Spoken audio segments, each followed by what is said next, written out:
And, I've spent a lifetime prior to Science of Mind expending a lot of energy chasing the truth and trying to fight off the lies. And what I've learned and what you reiterated is that it's a matter of us being present for something that's already flowing through us.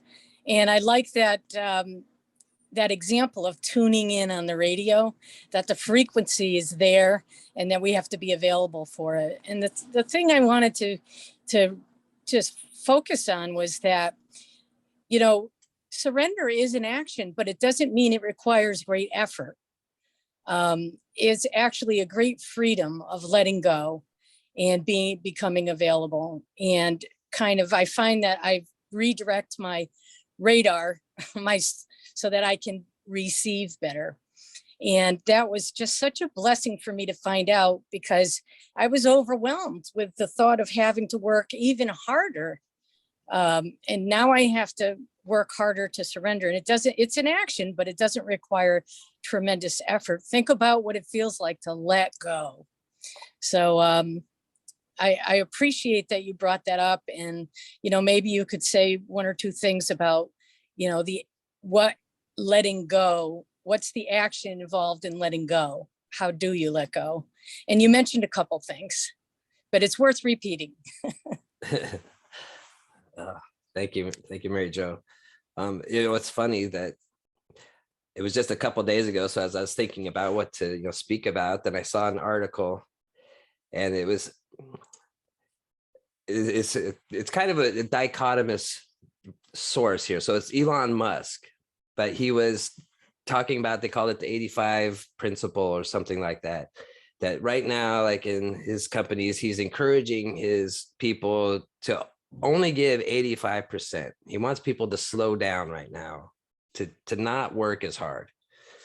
And and it's not, it ends up actually kind of being a selfish thing, because as people, if you can just allow yourself to say, you know what, I don't have to be perfect on this. How much energy is expended in trying to make sure that everything is absolutely perfect? And so that dropping back to 85%, it's funny because what people end up seeing, we've seen it with like runners, like a coach, will tell coaching is long distance runners or whatever. Like today, it's just an easy day. Just only give 85%. Don't push yourself today. Just take it easy. That typically when people draw back that 15%, they end up actually outperforming their other times. It's a mental state of just saying, I don't have to be perfect. I'm going to just open up to the flow, and what gets done is done. Several years ago, to use more numbers, was the 2080 concept, which comes from, I heard it from Tim Ferriss. I forget where he heard it from, but Tim Ferriss is the author of the 4-Hour Workweek. And the idea is that 20% of, when you go out into the world, if you put 20% effort forward, that accomplishes 80% of the result. So then it's that idea of perfectionism. It takes up to an extra 80% of effort to try to fill that 20% gap that was missing.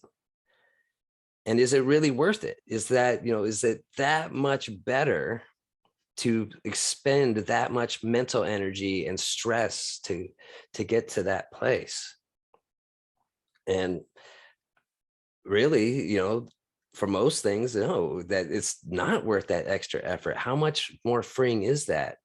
And so again, like the idea of surrendering into listening to that voice and having faith that inspiration is there, that taking that 5 minutes before you start a project to just ask, okay, what's Spirit's highest vision for this? What's my highest self? What really wants to come through? What's the highest self of the people that are going to be on the other end of whatever this project is? And opening up to that and see what ideas come through, and just taking the small actions in that ways.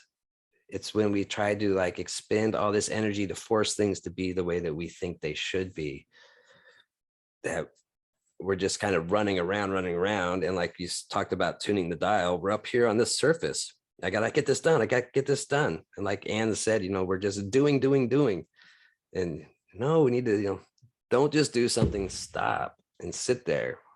And through that inspired action, that an inspired 20% can actually be better than an uninspired, 95% effort that you're just trying to force something. So there is a lot of power there.